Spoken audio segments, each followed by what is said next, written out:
Hello. Today I'm doing an album breakdown of Evermore by Taylor Swift. Such a good album. This is one of the most I'm so excited to do this breakdown because this album is truly one that you can really dig into just because of how good it is and how deep the lyrics are and stuff. So I'm really excited for this. Um, just for some disclaimers, so as usual, I'm not going to be actually playing the songs. I wish I could, but YouTube's annoying and would literally copyright it if I played 5 seconds of one of the songs. So I just have to go off the lyrics and just kind of hope you understand what I'm saying. And I'm going to go through each track and talk about if whatever context you may have about the track or what it's about, especially for this album because a lot of it's stories that aren't necessarily actually happened to Taylor Swift. So it's pretty cool. And I'm also going to be sharing my ranking for each of the songs, and if you're impatient, in the description I'll have just my full ranking and then all the timestamps for everything. So yeah, okay. Let me just so Evermore, basically, and a quick overview of this album. This was released on December 11th, 2020, right? So right at the end of 2020, which is only 5 or 6 months after she released Folklore. So in those 5 or 6 months, she wrote this entire album and released it, which is crazy because none of it was planned. So I'll get into kind of it when I do my Folklore breakdown. I'll get into that as well, but the Folklore and Evermore go very much together. A lot of the songs, there's 17 songs on both of the albums, and they kind of mirror each other with their message or whatever. They're just kind of vibe, but I'll talk about that more when I talk about the Folklore tracks. So yeah. But Folklore and Evermore, my top two Taylor albums ever. I love them so much. So the original version was released on December 11th, 2020, and the deluxe edition was released on January 7th, 2021. So it's crazy. And so since Folklore and Evermore are so everyone thinks of them together, right? Because they're sister albums. That's what they're considered. The difference between them, I'd say, is that Folklore is very sad. Very sad. And there's some definitely really sad songs on Evermore as well, but Evermore does have kind of a more hopeful feel to it. Folklore is more winter and Evermore is more fall, if that makes any sense. But yeah, so that's what we're getting into here. So I think we should just get straight into the first track, which is called Willow. And basically this is the lead single for this album. I think that's it's the only single from this album. But since both Folklore and Evermore were announced the day that they were released, it's so crazy. She would just post on Instagram in the morning and be like, my new album's out at midnight, and then she would just release the whole album. So it wasn't really a lead single, but it had a music video, which is kind of its thing. And the music video is so beautiful. But the general message of this song is kind of about her boyfriend Joe coming into her life so surprisingly and at such an unexpected time, and just completely changing everything that she thought she had going for her, that she saw in her future, and she just messed everything up in a good way. So I'm just gonna read the lyrics now. Let's just get straight into it. Okay. I'm like the water when your ship rolled in that night, rough on the surface but you cut through like a knife. And if it was an open shut case, I never would have known from the look on your face, lost in your current like a priceless wine.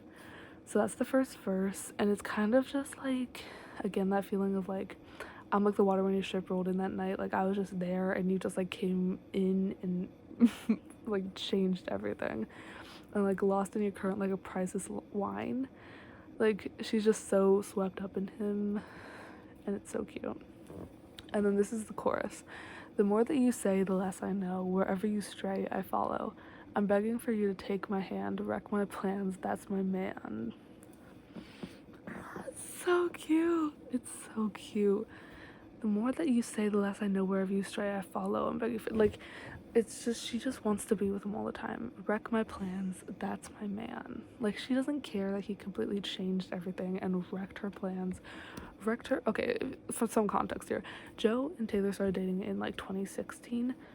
And at the time, like, so in like early 2016, like a few months before her and Joe started dating, she had just broken up with her like boyfriend of like a year, Calvin Harris, and then she dated Tom Hiddleston for like 3 months, and then broke up with him, and then started dating Joe, and then her and Joe have been together ever since. So like she had like other plans, and he just came in and was just like better.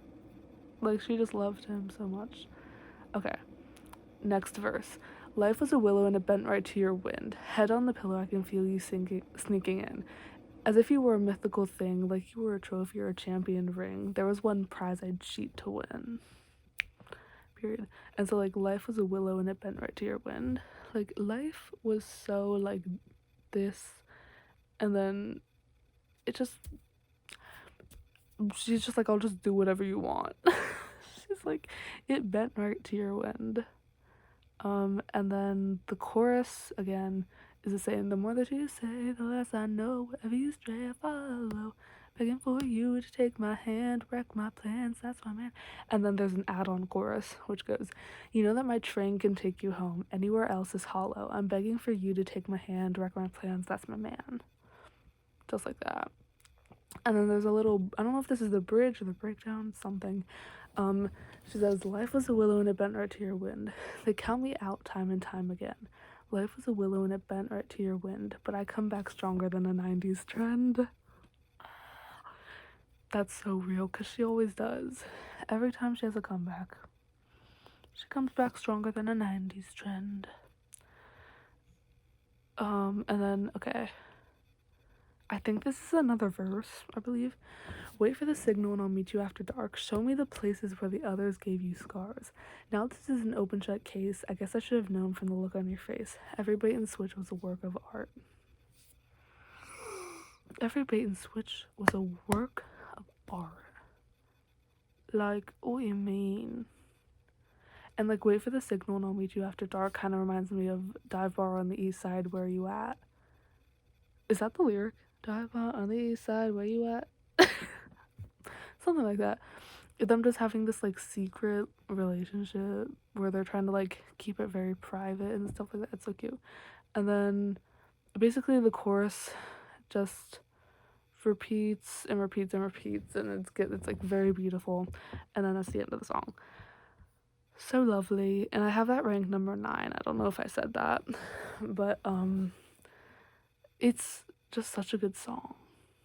This album, the ranking of this album is so offensive, because like even the song I've ranked last, I'm like, how is that last? Like it doesn't make sense. It doesn't make sense. But yeah, that is Willow. Yeah. Okay. Okay, next we're at Champagne Problems. I have this ranked number 2. I love this song so much.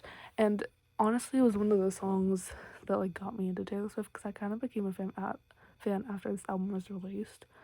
So like I just love this song. And so in this album there's songs that are about Taylor's real life, and then songs that are either like exaggerated or just like completely like false, and they're just like stories, folk tales, whatever. And Champagne Problems is one of these stories that are just like fake. So this is basically what she said the song is about. It's about like 2 college students, I believe, who like they had the way she explained it was offensive. She was like they had both had plans for the night, one who bought a ring and one who was gonna like break up with him.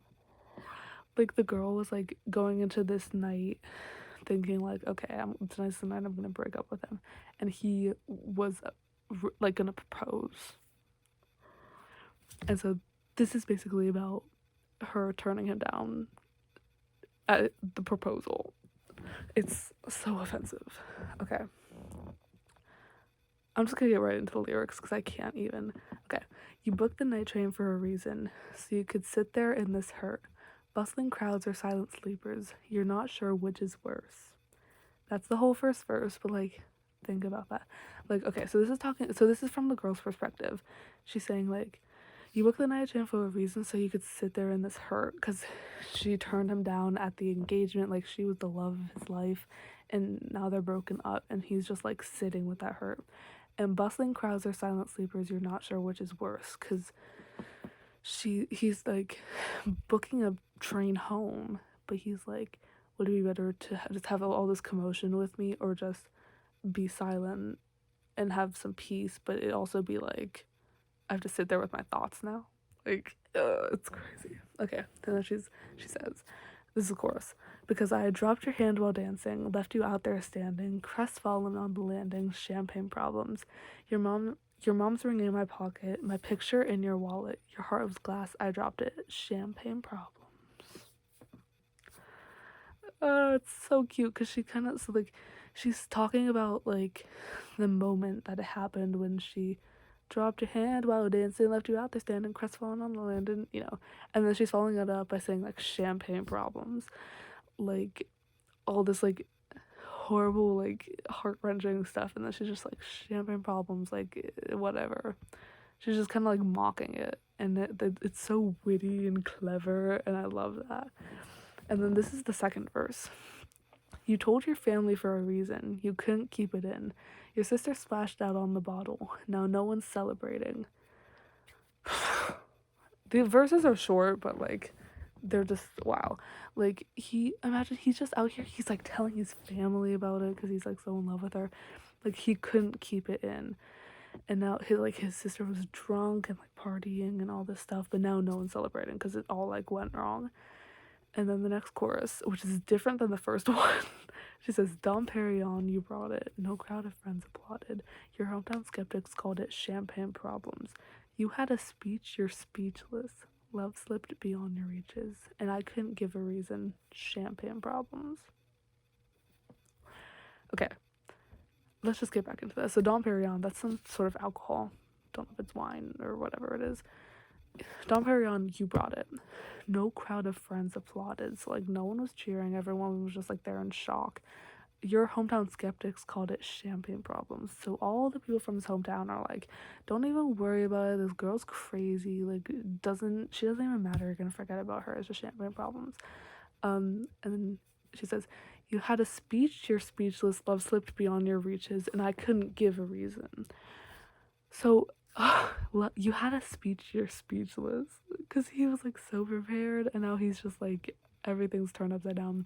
Love slipped beyond your reaches, and I couldn't give a reason. Like she didn't have a specific reason that she was like, no, I can't marry you. It was just like she just couldn't.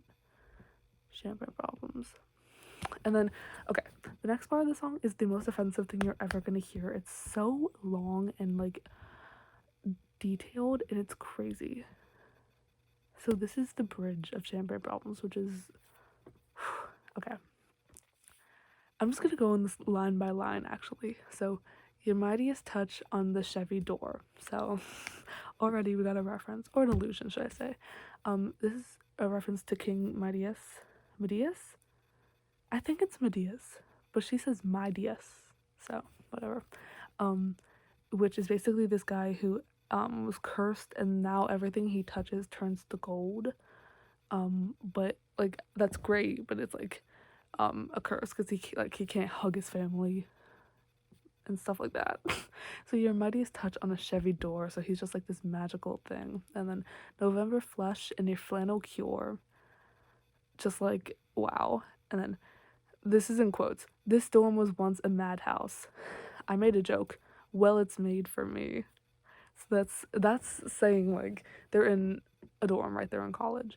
Um, and so they're like in this dorm room. And someone said, this dorm was once a madhouse. And she's like, oh, it was made for me, like making a joke about her being mad, her being crazy, which comes back in a second. And then she says, however green our group of friends, don't think we'll say that word again. So saying like our group of friends, don't think we'll say that word again. It's never gonna be like our group of friends anymore, because once this breakup happens, like some of them are gonna go to his side and some are gonna go to her side, and it's never gonna be like their friend group anymore, because it's just gonna be torn apart. And then and soon they'll have to and soon they'll have the nerve to deck the halls that we once walked through. Kind of self-explanatory. And then she says, one for the money, two for the show. I never was ready, so I watch you go. Sometimes you just don't know the answer till someone's on their knees and asks you. So it's just like it's like you don't think about it until it's happening, and when it's happening it's just like no. And then next, this is in quotes. She would have made such a lovely bride. What a shame she's fucked in the head, they said. So all these people like in his hometown, his family, all the people on his side are saying, oh, she would have made such a lovely bride. What a shame she's effed in the head. What a shame she's crazy, bro. They're like, she's psycho. And then she says, she says, but you'll find the real thing instead. She'll patch up your tapestry that I shred and hold your hand while dancing, never leave you standing, crestfallen on the landing, with champagne problems. Your mom's ring in your pocket, her picture in your wallet. You won't remember all my champagne problems. So she's saying, because it's so sad, because it's genuinely like she's not trying to hurt him. Like she feels bad about the whole situation, that he was so in love and she just wasn't. And so she's just hoping the best for him, that in the future he'll find someone who truly does like reciprocate that love for him. Yeah. This song is so crazy. Like, no one has ever done that before. No one's ever written a song that good ever in their life. So that's Champagne Problems. It's so superior. It's so superior. Yeah. Okay. Next song is Gold Rush. I have this ranked number 16. And this song has a very important metaphor in the Taylor Swift universe. So basically, Taylor uses a lot of colors to represent people. Like, for example, red with Jake Gyllenhaal, and like I was gonna say purple with what's his name, Taylor Lautner, but I don't think that's true. But like the green eyes with Harry Styles, like she uses color a lot. And so with Joe, her current boyfriend, she uses gold, like literally almost, or gold and blue actually. She uses blue a lot too. But any song you catch her talking about blue or gold, it's probably about Joe. So this song's called Gold Rush. And basically she does this thing in like a lot of her songs about Joe where she's so terrified that because he's so great that like everyone wants him and he's eventually just gonna leave her because like he's like everyone's in love with him, and she's thinking that like he's just gonna move on to someone else. Similar to how like in like the Gold Rush, like the Gold Rush 1849 everyone was like flocking to California for all the gold, and she's thinking that all these people are just flocking to my boyfriend like gold. That's what she thinks in her head. So that's kind of what Gold Rush is, and you'll see that very much in the lyrics. So the lyrics, let's go. Gleaming, twinkling, eyes like sinking ships on waters, so inviting I almost jump in. So that's kind of like a little intro part. It's like it sounds different from the whole rest of the song. It's like angelic, but it's like so cute. Yeah, and here's like the real like beat. I think this is the chorus. No, it's not. Oh my god, the structure of the song's so weird. I don't know if the what must it be like to grow up that beautiful. I don't know what the chorus is actually. Okay, this is how it goes. But I don't like a gold rush, gold rush. I don't like anticipating my face in a red flush. I don't like that anyone would die to feel your touch. Everybody wants you. Everybody wonders what it would be like to love you. Walk past, quick brush. I don't like slow motion, double vision, and no rose blush.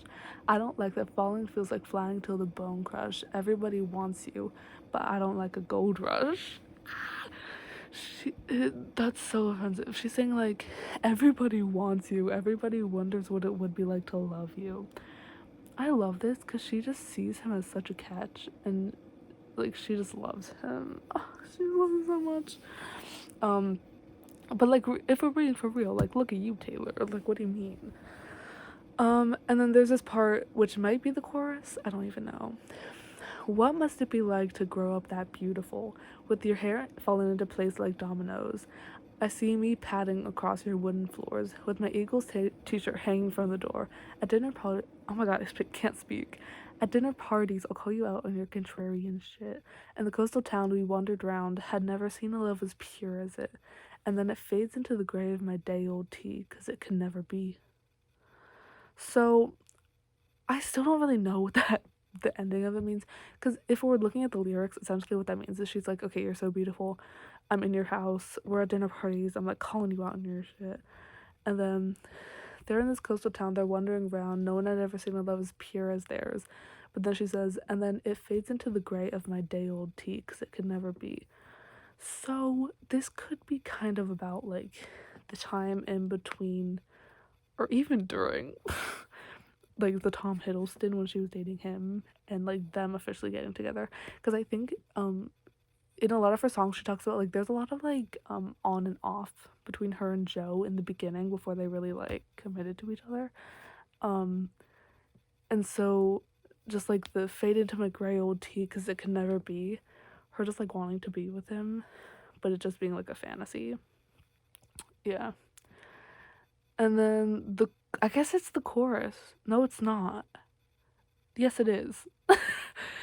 The gold rush bit happens again. She says, I don't like a gold rush, gold rush. I don't like anticipating my face in a red flush. I don't like that anyone would die to feel your touch. That part again. But then she says I don't understand. What must it be like to grow up that beautiful, with your hair falling into place like dominoes? Oh god, the next line. My mind turns your life into folklore. I can't dare to dream about you anymore. What? Like, how dare she? How dare she? Obviously, the album that came out right before this, literally like 5 months before this, like right before this, Folklore, duh. My mind turns your life into folklore. It's like crazy. And then she says, I can't dare to dream about you anymore. So clearly, this is about a time in their relationship where they weren't together. And it was like, but like she really wanted them to be. So I can't dare to dream about you anymore.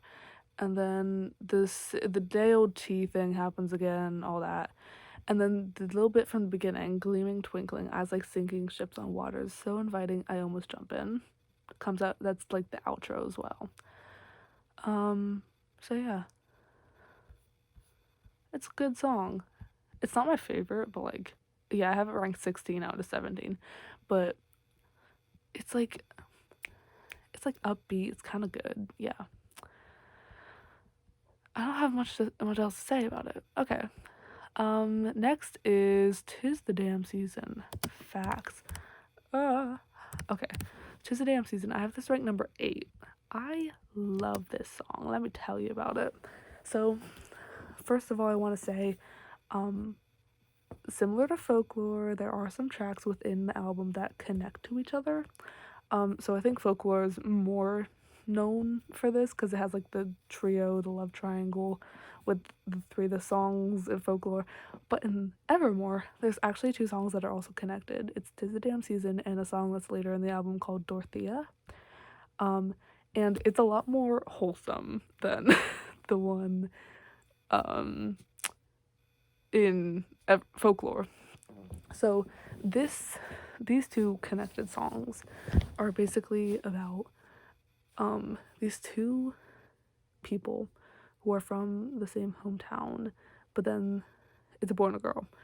Because gay people don't exist. So it's a boy and a girl. They're from a small town, and then the girl goes off and she becomes like this Hollywood like personality, and she's like famous and all this stuff, and she's doing all these things, and he kind of like stays either in the hometown or just kind of like around it, just doing like a more like smaller thing, but still just doing his thing. And so "'Tis the Damn Season" is from her point of view, and the song "Dorothea" is from his point of view. So it's about Dorothea and this boy. We don't know what the boy's name is. So "'Tis the Damn Season" is from Dorothea's point of view. So that's just like, it's kind of about being, since she's like this Hollywood starlet type of person, it's about her like coming home for the holidays, like "'Tis the Damn Season," and reuniting with the boy. So let's get into it. So okay, if I wanted to know who you were hanging with while I was gone, I would have asked you. It's the kind of cold that fogs up windshield glass, but I felt it when I passed you. There's an ache in you, put there by the ache in me. But if it's the same to you, it's the same to me. So this kind of, the first bit, if I wanted to know who you were hanging with while I was gone, I would have asked you. Like, I'm kind of getting there's some like drama maybe between her and him, but like she says like, if it's all the same to you, it's the same to me. 'Cause she's like, I'll forget about it, I don't really care. Because then it goes into the chorus where she says, so we could call it even, you could call me babe for the weekend. 'Tis the damn season, write this down. I'm staying at my parents' house, and the road not taken looks real good now. And it always leads to you in my hometown. I can't. It's so cute. So basically, she's back in town for Christmas. She's like, hey, I'm here for a week. Let's just live it up. Let's just live it up for the week. And then she said, like, the road not taken looks real good now. I don't know. It's just crazy. She's like in Hollywood, but she's like, it's so cute. Okay. Verse 2. I parked my car right between the Methodist and the school that used to be ours. The holidays linger like bad perfume. You can run, but only so far. I escaped it too. Remember how you watched me leave. But if it's okay with you, it's okay with me. So I parked my car right between the Methodist and the school that used to be ours. That's crazy. And then like, well, you can run, but only so far. I escaped it too. Remember how you watched me leave? Like, like her running off to Hollywood and like doing her thing. And like, remember how you watched me leave? Like, he just had to sit there and watch it. That's sad. And then the chorus happens again, and then like, the road not taken looks real good now. Oh, there's an add-on chorus, because of course there is. She says, time flies, messy as the mud on your truck tires. Now I'm missing your smile. Hear me out. We could just ride around, and the road not taken looks real good now. And it always leads to you in my hometown. So cute. So cute. Now I'm missing your smile. Hear me out. We could just ride around. That's so cute. And then, this is why I love this song. It's just precious. And then the bridge, she says, sleep in half the day just for old time's sake. I won't ask you to wait if you don't ask me to stay. So I'll go back to LA and the so-called friends who'll write books about me if I ever make it, and wonder about the only soul who can tell which smiles I'm faking. And the heart I know I'm breaking is my own, to leave the warmest bed I've ever known. We could call it even though I'm leaving, and I'll be yours for the weekend. 'Tis the damn season. And then it goes into the chorus again. But we need to talk about the bridge. Okay, she says, what'd she say? Sleeping half the day just for old time's sake. I won't ask you to wait if you don't ask me to stay. So she wants him to like be like, no, don't go back to LA. Stay here. Be with me. But he doesn't say that. And so she says, so I'll go back to LA and the so-called friends who write books about me if I ever make it. So like, no one likes LA. That's simply the fact of the matter. No one likes LA. And the so-called friends who'll write books about me if I ever make it, they're just like making money off of her. They don't actually care about her and wonder about the only soul who can tell which smiles I'm faking. And then the chorus again. It always leads to you in my hometown. It's like actually so good. It's like offensive how good it is. But yeah, that's 'Tis the Damn Season. That was crazy. Okay, next song is Tolerate It. This is track 5, which is significant for Taylor Swift just because her track 5s are her most like vulnerable, sad tracks.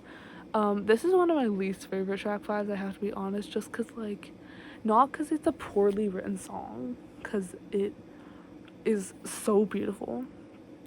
It's just because like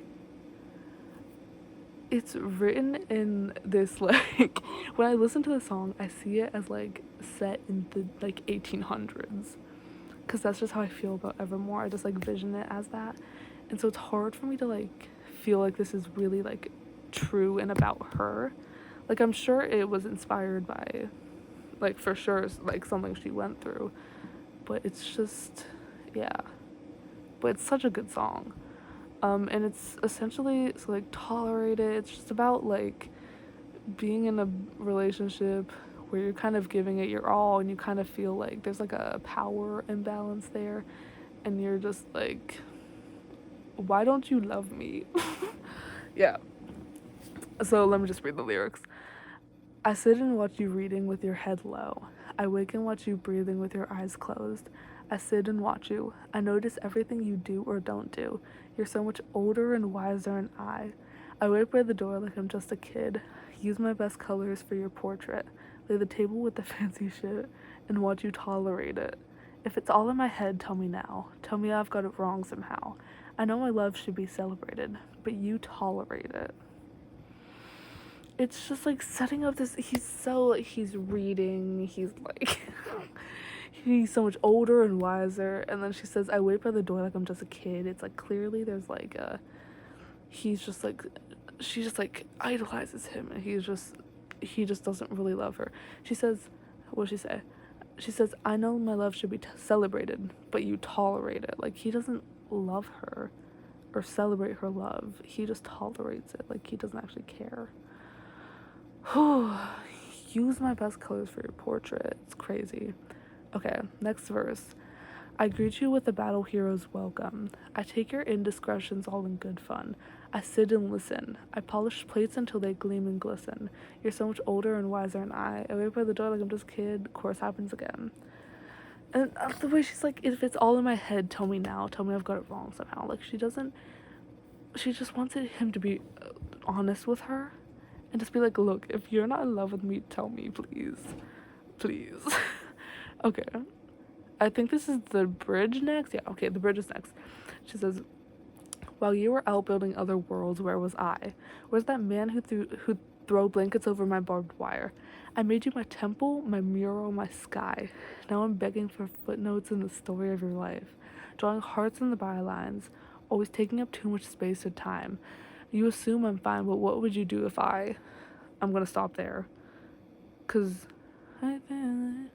that's kind of, I don't know if the next part's a chorus, but it's the same melody as the chorus. That's T. I don't know. Okay. But this bridge part, she says, like, while you were out building other worlds, where was I? Like, he's just out doing it, his thing. I don't know what that lyric means, actually. And she's just like, oh, he's, like, building worlds, but she's not in his worlds. Like, in his ideal life, she's not in it. Let's see. And then she says, I made you my temple, my mural, my sky. And she's begging for footnotes in the story of his life. Like, hello? Okay, then, like, the bridge chorusy part, I don't know what it is. She says, you assume I'm fine, but what would you do if I break free and leave us in ruins? Took this dagger in me and removed it. Gain the weight of you, then lose it. Believe me, I could do it. If it's all in my head, tell me now. Tell me I've got it wrong somehow. I know my love should be celebrated, but you tolerate it. Because she's like, You assume I'm fine, but what would you do if I break free and leave us in ruins? Took this dagger and we removed it. She's like, you've done so much harm to me, and I could 100% get up and leave right now and be totally fine. She says, believe me, I could do it. She's like, I don't need you to live. So, yeah. But then it ends, the very last line is just, I sit and watch you. So that's kind of just giving, like, it's all of this internal struggle of, like, I could leave right now and I could do it and I could be totally fine. And you don't love me the way you should. But she's just, like, she doesn't actually do it. She's just sitting and watching him. It's like, come on, man. Have some self-respect. Get up and leave, mate. It's so sad. But yeah, that's a great song. So yeah, next song is No Body No Crime. This song's iconic. This is featuring Haim, if you know who Haim is. I love them. Yeah. So this song, nothing could have prepared any of us for this song. Basically, it's about the storyline is essentially so like it's from the perspective of Taylor or the narrator or whoever, and she's got this friend named Esty, who Esty's actually like the name of one of the Time sisters, so that's fun. She's got this friend named Esty, and Esty's husband is cheating on her, and then suddenly Esty goes missing, and the friend, she thinks that the husband did it, because now the husband's affair is like living in the house, sleeping in Esty's bed, like all this stuff, just taking her spot. And so Taylor kills the husband. That's what the song's about. So let's look straight into it. Okay, she just starts right out with, Esty's a friend of mine. We meet up every Tuesday night for dinner and a glass of wine. Esty's been losing sleep. Her husband's acting different and he smells like infidelity. She says this ain't my Merlot on his mouth. That ain't my jewelry on our joint account. No, there ain't no doubt. I think I'm gonna call him out.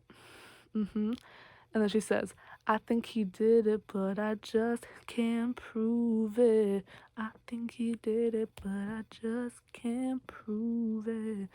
And then she repeats that again. And she's, no, nobody, no crime, but I ain't letting up until the day I die. Period. So that's all about, like, the husband's cheating on her. He smells like infidelity. That ain't my jewelry on a joint account. He's buying this girl jewelry. It's, like, crazy.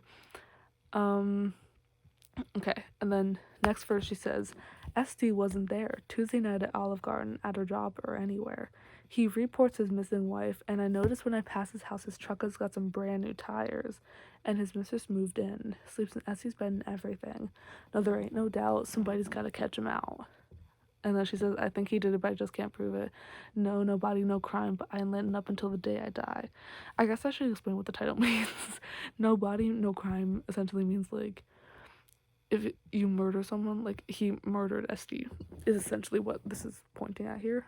It's like, since Esty was murdered, but like technically they didn't, like, no body, there's no body, so they can't like catch him or anything if they can't find the body. So Taylor takes this to heart and she says, good thing my daddy made me get a boating license when I was 15, and I've cleaned enough houses to know how to cover up a scene. Good thing Esty's sister's gonna swear she was with me. Good thing his mistress took out a big life insurance policy. And then she says, they think she did it, but they just can't prove it. They think she did it, but they just can't prove it. She thinks I did it, but she just can't prove it. Nobody, no crime. I wasn't letting up until the day he died.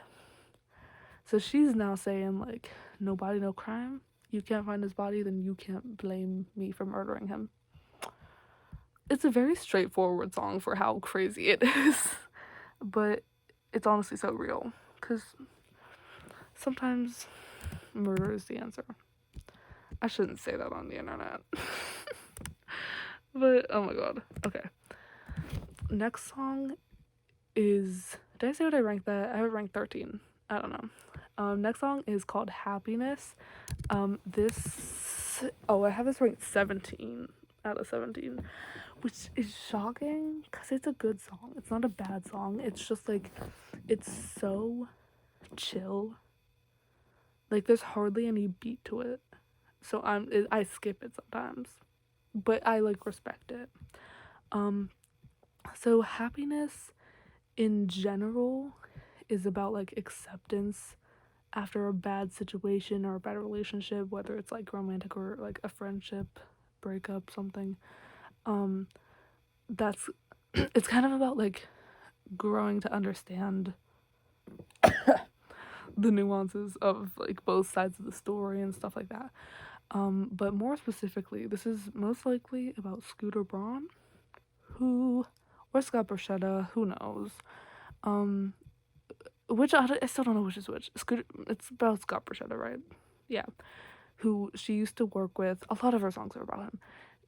Um, she used to work with him. He used to, like, she joined his record label. Like, she took a huge chance on him. He like barely, he didn't even have a record label, and she was like, sure, I'll be the first one on your record label.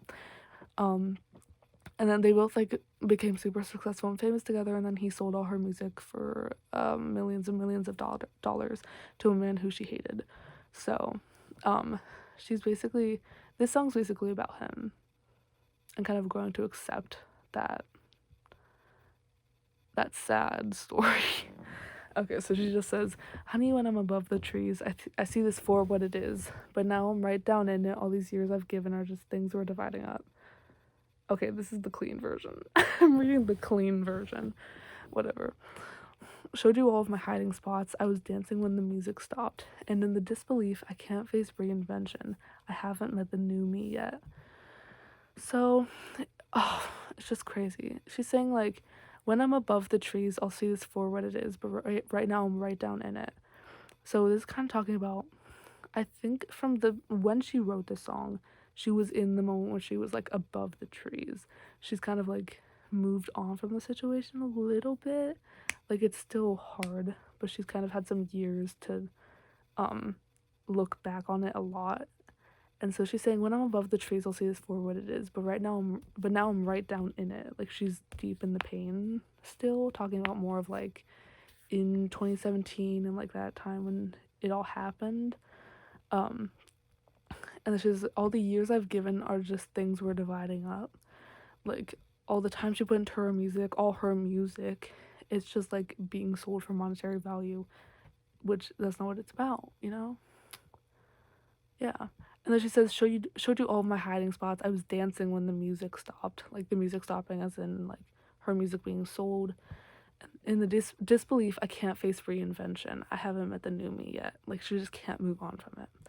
And then she says, in the chorus, she says, there'll be happiness after you, but there is happiness because of you. Both of these things can be true. There is happiness.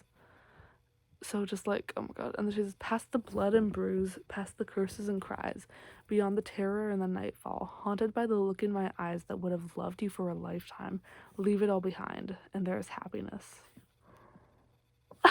It's so beautiful. It's so beautiful. Haunted by the look in my eye that would have loved you for a lifetime, leave it all behind. It's just like she would have stuck with him until the very end, but he had to go and betray her like that for like millions of dollars. Like, oh, he sucks. Okay. Then she says, tell me, when did your winning smile begin to look like a smirk? When did all of our lessons start to look like weapons pointed at my deepest hurt? I hope she'll be a beautiful fool who takes my spot next to you. Okay, let's just get to that before the next part. So just like him like kind of starting to like turn into, because there was a point, he signed her to his record label when she was like 15 or 16, um when she was like a country music star, and then sort of in like 2012 to 2014 when she was kind of like in red, and then to 1989 which was full on pop. There was more of like conflicts there, just because he wanted her to stay like in country music, but she wanted to move on and explore different genres and stuff. And so there was kind of a point in there where it started to kind of get bad. And so it was kind of like, when did all of our lessons start to look like weapons pointed at my deepest hurt? like there was some tension there before the big breaking point, so that's just something. But then she says, I hope she'll be a beautiful fool who takes my spot next to you. No, I didn't mean that. Sorry, I can't see facts through all of my fury. You haven't met the new me yet. So she's saying, she's singing in the song. She's saying, I hope she'll be your beautiful fool who takes my spot next to you. And then she goes, no, I didn't mean that. Because it's just like talking about, especially during like during the time when she would do interviews about it and stuff, she wouldn't hold back. She would just straight up talk about like how much it hurt her, and like as she should. But she was just saying like, sorry, I can't see facts through all of my fury. Like she was so upset by it that maybe she exaggerated some stuff or whatever. So yeah. And then the chorus happens again. And then she says, in our history, oh wait, hold on. There's happiness in our history. Across the great divide, there is a glorious sunrise. Dappled with the flickers of light from the dress I wore at midnight, leave it all behind. And there's happiness. See, I don't even know what she's saying. She's just, that's just the chorus. She's just dropping like poetry. And then she says, I can't make it go away by making you a villain. I guess it's just the price I paid for 7 years in heaven. And I pulled your body into mine every goddamn night. Now I get fake niceties. No one teaches you what to do when a good man hurts you. And you know you hurt him too. That's like crazy. So she's saying like, I can't make this go away by hating you. Like, I can hate you all I want, but the pain's not going to go away. The only way to get through it is accepting what happened and forgiving. And so she said, like, it's the price I paid for 7 years in heaven. So if we do the math, if we crunch the numbers, that's literally from 2006 when they, like, signed to 2013, which is exactly what I said. From, like, 2012 Red to 2014 1999, she changed from country to pop. And so like that 7 years when she was still in country music and everything was great, it was 7 years in heaven. But then after that it started to get a little bad. And then no one teaches you what to do when a good man hurts you and you know you hurt him too. And then all the lyrics, oh, and then she says, oh my god. Hold on, I need to, where should I even start? After giving you the best I had, tell me what to give after that. All you want from me now is the green light of forgiveness. You haven't met the new me yet, and I think she'll give you that. She's saying she'll forgive him. Y'all don't understand how crazy that is. Because, like, this was such drama. It was, like, crazy. So, yeah, that's happiness. And that's my least favorite song on the album. That art piece. It's like there's no bad songs. So yeah. Next song is Dorothea. I love this song. I have this ranked number 7. And again, this is the sister track to Tis the Damn Season. So this song is from the boy's perspective. So the boy who was like kind of been left behind in the hometown while his ex went off into Hollywood. And it's so sweet. You don't get it. Well, you're gonna get it in a few minutes once I explain the whole song. Okay, I'm just gonna get into it. So he says, hey Dorothea, do you ever stop and think about me? When we were younger, down in the park, honey, making a lark of the misery. You got shiny friends since you left town. The tiny screen's the only place I see you now, and I got nothing but well wishes for you. Ooh, this place is the same as it ever was. Ooh, but you don't like it that way. It's never too late to come back to my side. The stars in your eyes shine brighter in Tupelo. And if you're ever tired of being known for who you know you'll always know me. Dorothea. Oh my god, it's so good. It's so good. I need to stop. I just want to read all the lyrics, but let's just talk about this beginning part. So, hey Dorothea, do you ever stop and think about me? Opening line. So he obviously misses her. He's kind of like reminiscing on their past. He's saying like when we were younger, down in the park, making a lark of the misery. And then he's talking about her moving away. You got shiny friends since you left town. A tiny screen's the only place I see you now. And I got nothing but well wishes for ya. So he's just like rooting for her from the hometown, all this stuff. And then he says, "This place is the same as it ever was, but you don't like it that way." So, and he kind of goes deeper into it um, later in the song, but what I'm getting for her is she just like was not made for the small town life. Like she just wanted to escape and just do big things in Hollywood. And so like the place being the same as it ever was, you don't like it that way. Like she doesn't like that. Why does my voice sound like this? Oh my god. Um and then he says the stars in your eyes shine brighter in Tupelo, which is like their town. It's like a town in Tennessee, I'm pretty sure. Um and then if you're ever tired of being known for who you know you'll always know me. He's just saying like all those crazy LA people, you know them, but if you're ever tired of them, I'm here for you, queen. I'm here for you, queen. And then the chorus goes, Dorothy, whatever. And he says, "You're a queen selling dreams, selling makeup and magazines. From you, I'd buy anything." So, you're a queen selling dreams, selling makeup and magazines. That's just so cute. And then he says, "Hey Dorothea, do you ever stop and think about me? When it was calmer, skipping the prom just to piss off your mom and her pageant schemes. And damn Dorothea, they all want to be ya. But are you still the same so I met under the bleachers? Well, ooh, I guess I'll never know, and you'll go on with the show. But it's never too late to come back to my side. The stars in your eyes shine brighter and Tupelo. And if you're ever tired of being known for who you know you always know me." And then basically he just says Dorothea a bunch of times at the end.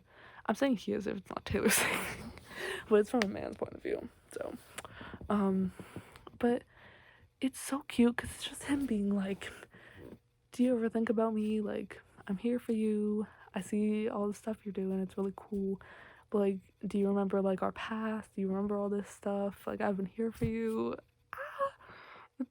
He's just like, hey, you want to talk? It's simply just the cutest song ever, and it's like kind of country. It's like a little bit country. It's it's so cute.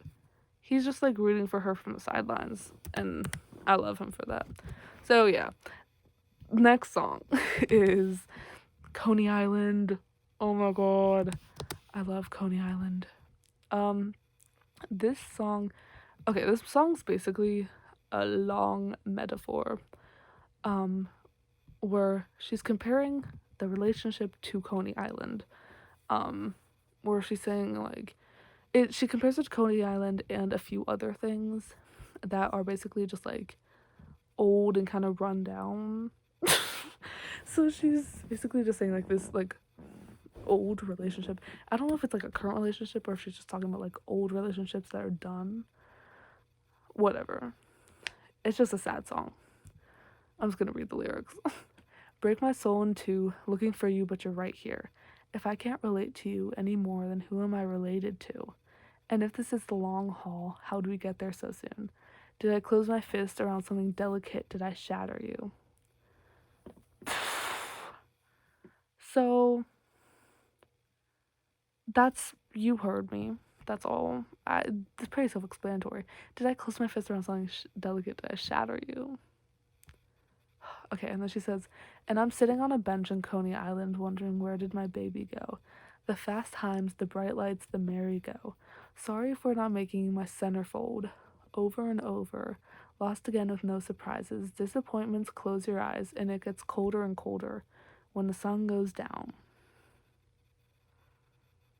Not okay, mate. I'm not okay.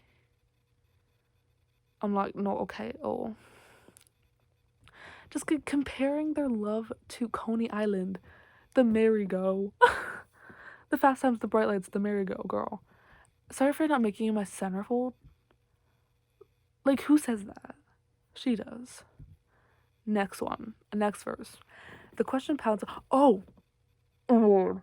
I forgot to mention this feature. This is featuring the National. Like, okay, Aaron Dessner, who's part of the National, does a lot of stuff with Taylor Swift. Like Taylor, Aaron, and Jack Antonoff are like the Father, the Son, and the Holy Spirit of music. Like they're crazy. You put them together, they make this. So This is featuring the National. I don't know if it's Aaron's voice. I don't know who it is. But this verse is him singing.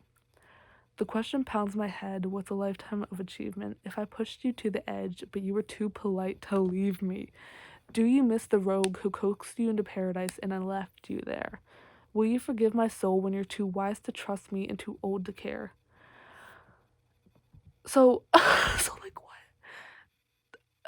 He's just like, does any of this matter if I hurt you that bad? He's like, oh, I really hurt you. And then he says, do you miss the rogue who coaxed you into paradise and left you there? Will you forgive my soul when you're too wise to trust me and too old to care? She just doesn't care. She don't trust you and she doesn't care. So whatever. And then the next bridge chorus? It's the chorus, but it's all different lyrics. Because we were like the mall before the internet. It was the one place to be. The mischief, the gift wrapped suburban dreams. Sorry for not winning you an arcade ring. Over and over. Lost again with no surprises. Disappointments close your eyes and it gets colder and colder when the sun goes down. This is honestly one of my favorite choruses Taylor's ever written. Just the way she says, we were like the mall before the internet. It was the one place to be. And then like, sorry for not winning you an arcade ring. It's just so sad. It's so cute. And then this next bit, I think this is the bridge. And they're kind of like alternating line after line. And so she says, were you waiting at our old spot in the tree line by the gold clock? Did I leave you hanging every single day? Were you standing in the hallway? Oh, I forgot. Wait, no. We need to dive into this a little bit deeper. Because there's also a theory that this is about like a lot of her exes. Because this bridge is crazy. So, okay. Were you waiting? So, the part I already said, did I leave you hanging every single day? Whatever. And then he says, were you standing in the hallway with a big cake? Happy birthday. So, there's. It's basically in the bridge coming up. It relates to 4 of her exes and songs that she's written about them. So, the were you standing in the hallway with a big cake? Happy birthday. That relates to, what's his name? Jake Gyllenhaal. Because of like her saying like he didn't show up to her birthday party and it was like traumatizing for her. Like, what's it? I almost do, that whole song. Were you standing in the hallway with a big cake? Happy birthday. No, you weren't. And then he says, did I paint your bluest skies the darkest gray? Which is a reference to Dear John, where she says something about like, paint me a blue sky and go back and turn it to gray, you know. And then they say a universe away. And when I got into the accident, the sight that flashed before me was your face.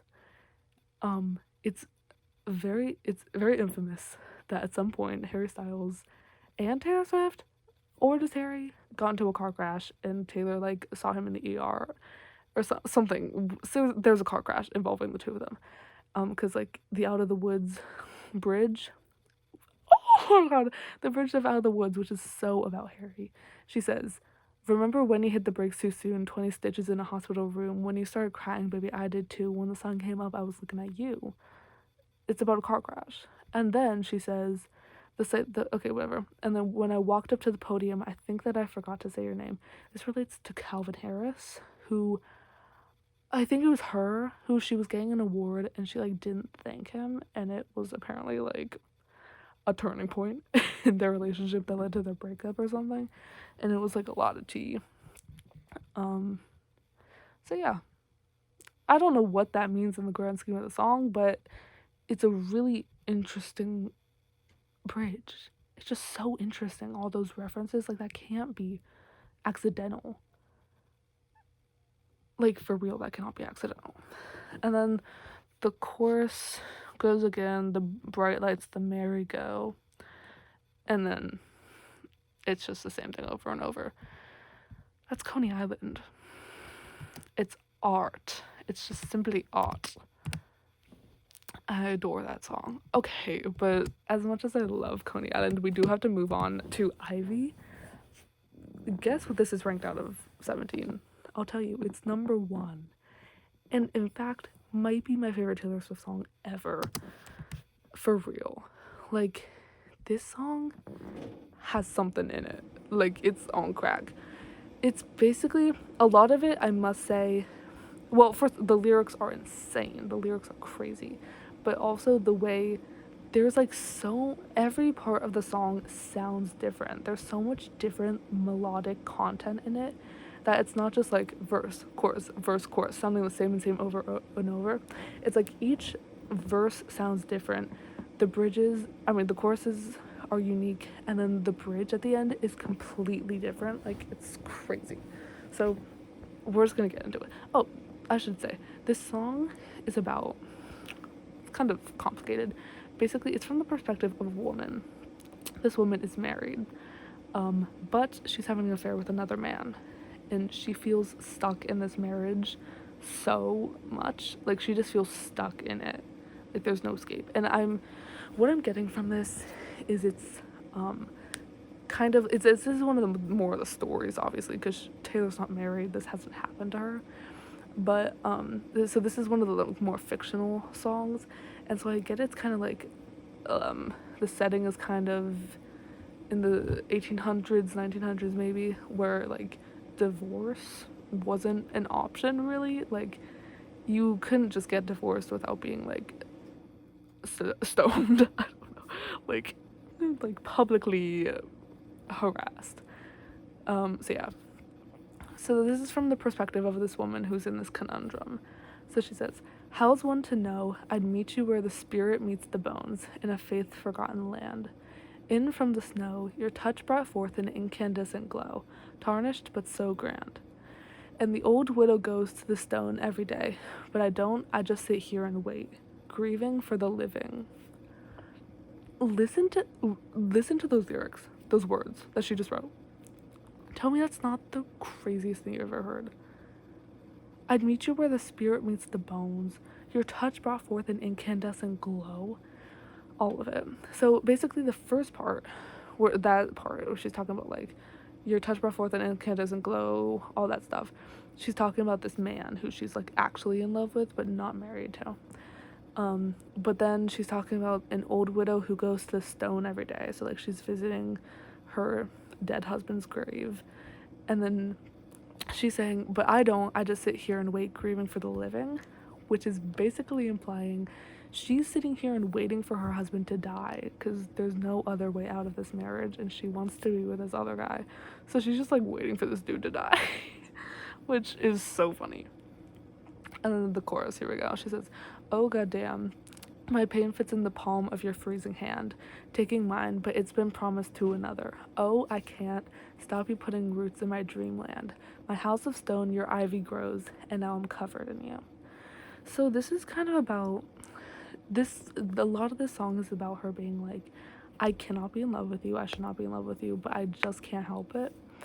So she's saying like, "My pain fits in the palm of your freezing hand," like, whatever that means. She's saying taking mine, like taking my hand, but my hand has been promised to another, as in I'm married to another, you know. And then she said, "Oh, I can't stop you putting roots in my dreamland." So like, she can't stop these dreams of just like being with him and escaping her husband. She just can't stop it. And then she says, "My house of stone, your ivy grows, and now I'm covered in you." So like, the ivy is like a metaphor for his love just taking over her and her being unable to escape it because it's just growing over her. Yeah. And then next verse, she says, "I wish to know the fatal flaw that makes you long to be magnificently cursed.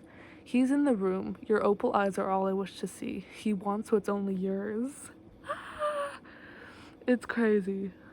So like, she's talking about he's in the room, so like her husband's in the room, but your opal eyes are all I wish to see. He wants what's only yours. So like, the husband wants her to love him, but she just doesn't. He wants what's only yours. That's crazy. And then the chorus is the same again. Okay, wait. So there's a bridge. Oh my god, this song is crazy. So okay, there is a bridge that sounds completely different from the rest of the song, but there's also like a refrain. I don't know. There's like two bridges. I don't know. There's another part that sounds completely different. Anyway, so this part goes, "Clover blooms in the field, spring breaks loose, the time is near. What would he do if he found us out? Crescent moon, coast is clear, spring breaks loose, but so does fear. He's gonna burn this house to the ground. That's T. And then verse 3. She says, how's one to know I'd live and die for moments that we stole, on begged and borrowed time. So tell me to run, or dare to sit and watch what will become, and drink my husband's wine. That's crazy.